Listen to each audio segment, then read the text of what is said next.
कोई भी संवैधानिक संशोधन जो होगा वो हमारा आर्टिकल 368 के तहत ही होगा।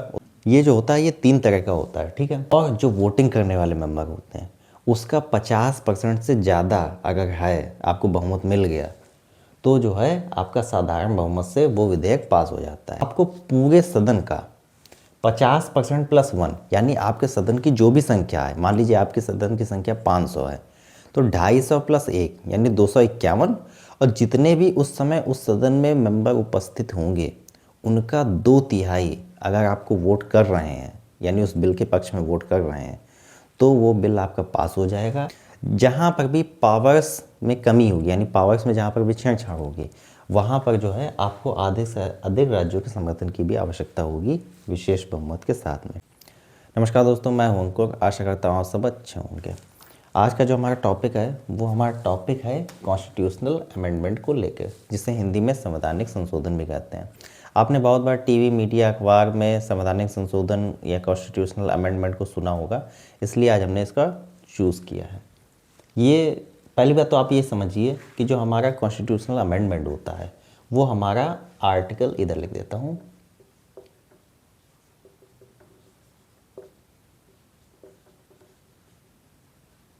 वो हमारा आर्टिकल 368 के अंदर आता है, ठीक है। कोई भी संवैधानिक संशोधन जो होगा वो हमारा आर्टिकल 368 के तहत ही होगा, उसके बाहर नहीं होगा, ठीक है। तो ये इंपॉर्टेंट आर्टिकल है, ये आप अपने दिमाग में बसा लीजिए। ये जो होता है ये 3 तरह का होता है, ठीक है। ये 3 मैंने इसको इस तरीके से इसलिए लिखा है ताकि आपको एकदम क्लियर रहे, तो ज़रा से भी कन्फ्यूज़न ना हो। अक्सर क्या होता है कि लोग समझ लेते हैं, उसके बाद में क्या होता है कि फिर उनमें कन्फ्यूज़न आ जाती है कि किसके माध्यम से कौन सा होता है, ठीक है। तो ये 3 तरह का होता है, ठीक है, समझते चलिएगा। सबसे पहले आता है सिंपल, ठीक है, एकदम साधारण बहुमत इसके लिए चाहिए होता है। सबसे सरल संवैधानिक संशोधन इसी को कहा जाता है। इसमें केवल जो सदन में उपस्थित मेंबर होते हैं और जो वोटिंग करने वाले मेंबर होते हैं उसका 50% से ज़्यादा अगर है, आपको बहुमत मिल गया, तो जो है आपका साधारण बहुमत से वो विधेयक पास हो जाता है। अब इसके क्या एग्जाम्पल हो सकते हैं, ठीक है। आप एक चीज़ समझिए, इसके एग्जाम्पल ये हो सकते हैं कि आपका आर्टिकल 2 और 3, आर्टिकल 2 और 3 इसके तहत आते हैं, ठीक है। इसके अलावा आर्टिकल 5 भी आता है, और भी आते हैं। इसके अलावा आपकी 8वीं अनुसूची भी आती है, जो आपका 8th शेड्यूल है। अब सबसे पहले इनको समझ लेते हैं कि इनके क्या मायने हैं, ठीक है। हो सकता है आप में से बहुत सारे लोग इनके बारे में ना जानते हो। भारतीय संविधान में आर्टिकल 2 का मतलब ये है, भारत किसी भी बाहरी दूसरे देश पर जब आक्रमण कर लेगा तो उसके तहत जो साधारण विधेयक में संशोधन लाना पड़ेगा, इसलिए क्योंकि भारत में एक नए राज्य का गठन हो जाएगा, यानी एक नई सीमा भारत में ऐड हो गई है, तो उसको आर्टिकल 2 के तहत शामिल किया जाएगा। आर्टिकल 2 हमारा ये कहता है किसी बाहरी राज्य का भारत में प्रवेश। आर्टिकल 3 हमारा ये कहता है कि भारत अपने ही किसी राज्य की सीमा में परिवर्तन कर रहा है या उसमें तोड़ फोड़ करके एक नया राज्य बना रहा है, तो उसको आर्टिकल 3 से हम साधारण संशोधन विधेयक कहते हैं। तो आर्टिकल 2 और 3 में क्या फ़र्क है? आर्टिकल 2 केवल तब लागू होता है जब भारत अपने देश के बाहर किसी दूसरे की सीमा को अपने में मिलाता है, तब आर्टिकल 2 लगता है, भारत से बाहर। और भारत जब अपने ही देश के किसी राज्य की सीमा या उसके नाम में संशोधन करता है, तो आर्टिकल 3 के तहत जो है साधारण विधेयक में संशोधन किया जाता है। आर्टिकल 5 हमारा नागरिकता से संबंधित है। इन दिनों एसआईआर की काफ़ी चर्चा चल रही है, तो नागरिकता संबंधित जितने भी प्रावधान हैं, जैसे सीए, एनआरसी जो लागू हो रहा था, उसमें नागरिकता संबंधित प्रावधान है, उसको साधारण बहुमत से जो है संवैधानिक संशोधन किया जाता है।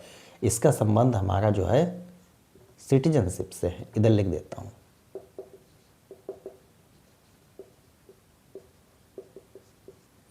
सिटीजनशिप से, ठीक है। अब आता है हमारा 8th शेड्यूल। 8th शेड्यूल का संबंध हमारा लैंग्वेजेस से है, ठीक है, समझ गए। 8वें शेड्यूल में हमारी भाषाएं दी गई हैं, उन भाषाओं में अगर आपको कुछ कम या ज़्यादा करना है तो फिर वो साधारण बहुमत से होगा, ठीक है। तो आई होप आपको जो है साधारण बहुमत पूरी तरीके से क्लियर हो गया होगा। अब आ जाते हैं हम स्पेशल मेजॉरिटी से, यानी विशेष बहुमत किन चीज़ों में हमें विशेष बहुमत की आवश्यकता होगी। तो विशेष बहुमत कब होता है, उसको पारित कैसे करना पड़ता है, आपको पूरे सदन का 50% प्लस 1, यानी आपके सदन की जो भी संख्या है, मान लीजिए आपके सदन की संख्या 500 है, तो 250 प्लस 1 यानी 251, और जितने भी उस समय उस सदन में मेंबर उपस्थित होंगे उनका 2/3 अगर आपको वोट कर रहे हैं, यानी उस बिल के पक्ष में वोट कर रहे हैं, तो वो बिल आपका पास हो जाएगा और वो बिल आपका स्पेशल मेजॉरिटी से पास हुआ माना जाएगा। अब इसके क्या एग्जाम्पल है समझते हैं। अगर आपको प्रेसिडेंट के ऊपर महाभियोग लाना है,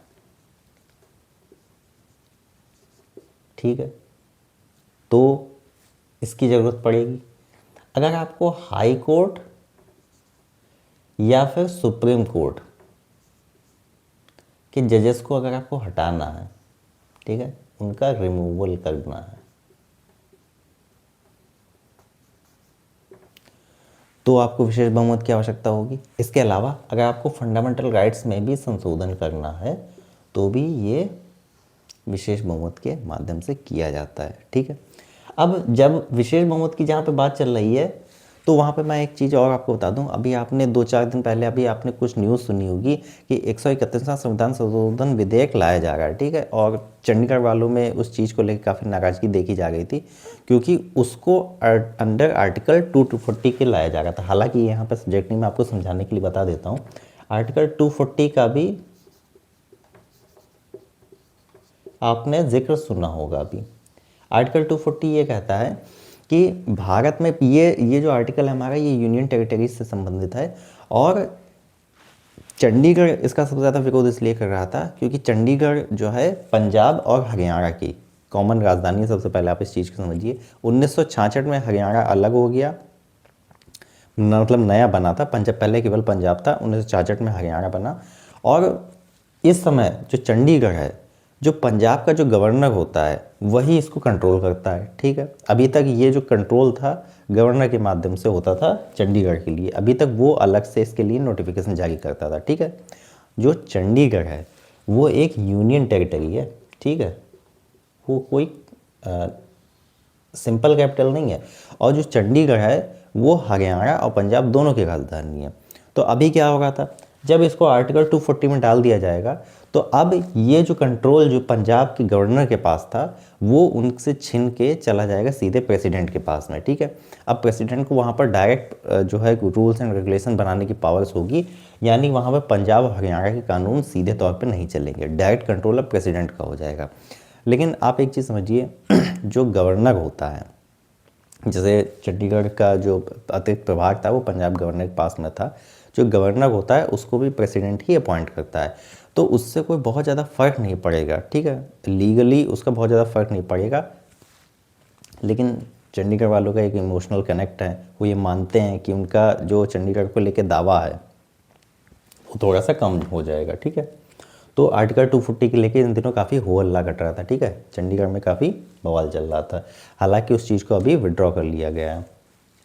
अब आते हैं हम स्पेशल प्लस आधे से अधिक राज्यों का जहाँ पे समर्थन की आवश्यकता होती है, ठीक है।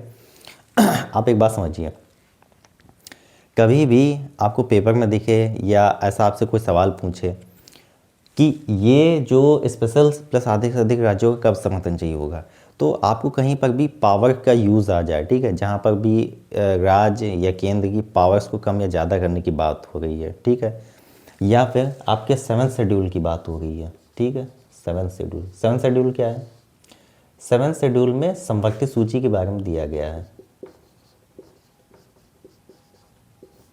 संपत्ति सूची का क्या मतलब होता है?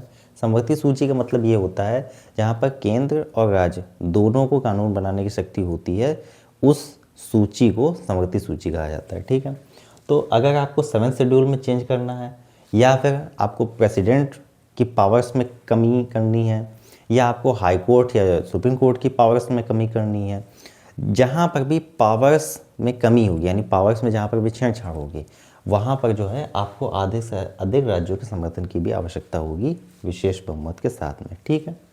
तो ये 3 मेजर डिफरेंस होते हैं। एक बार मैं फिर से आपको बता देता हूँ, जो साधारण विधेयक होता है, जो सिंपल मेजॉरिटी होती है, उसमें केवल आधे से अधिक जो मेंबर उपस्थित हैं और जो मतदान कर रहे हैं केवल उनके आधे से अधिक हो जाएं, 50% से बस ज़्यादा हो जाएं, तो आपका साधारण विधेयक कहलाया जाता है। ठीक है।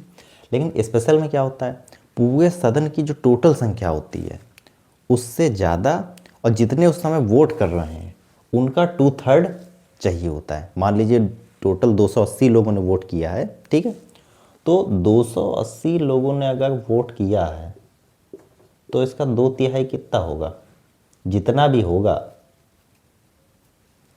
उतने लोगों का अगर बहुमत है तो आपको विशेष बहुमत से वो बिल पास हो जाएगा। जो हमारा स्पेशल प्लस आधे से अधिक राज्यों के समर्थन की जहाँ जरूरत होती है वहाँ पे ये वाला तो काम होता ही होता है, ये वाला तो काम होता ही होता है, बस अंतर इतना आ जाता है यहाँ पे राज्यों के समर्थन की भी आवश्यकता होती है। बाकी इन और इन दोनों में कोई ज़्यादा खास फर्क नहीं है। ठीक है। आई होप आपको ये वीडियो अच्छा लगा होगा। अगर आपको वीडियो अच्छा लगा हो तो इस पर कमेंट जरूर करिएगा। अगर चैनल से हमारे नहीं जुड़े हैं तो इसे फॉलो कर लीजिए फॉर रेगुलर अपडेट्स। तब तक के लिए सेफ रहिए, सुरक्षित रहिए। मिलते हैं जल्द एक नेक्स्ट वीडियो में। जय हिंद, जय भारत साथियों।